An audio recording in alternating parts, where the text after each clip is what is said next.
Cinema வரலாற்றில் ஒரு மைல்கல்லாக இந்த சிறை திரைப்படம் வெளிவந்திருக்கின்றது.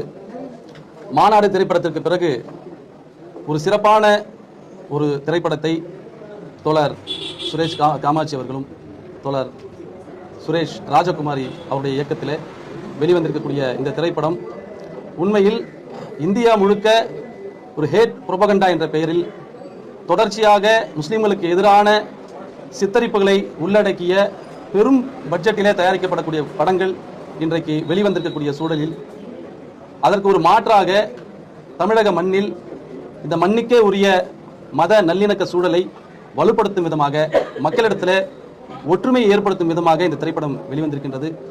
மிக சரியான ஒரு கதை, அதில் நடித்திருக்கக்கூடிய ஒவ்வொரு நடிகர்களும் சிறப்பான நடிப்பை வெளிப்படுத்தியிருக்கின்றார்கள். அதே போல இந்த திரைப்படம் குடும்பத்தோடு அனைவரும் காணக்கூடிய வகையில் எந்த ஒரு துளி ஆபாசமும் இன்றி எடுக்கப்பட்டிருக்கின்றது.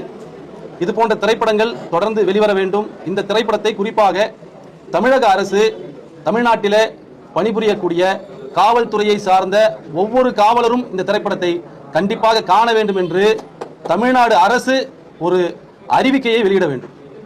என்று சொன்னால் ஒரு சிஸ்டம் சரியில்லாத பொழுது அந்த சிஸ்டத்துக்கு எதிரான போராட்டங்கள் வெளியிலிருந்து வெடித்தெழும்.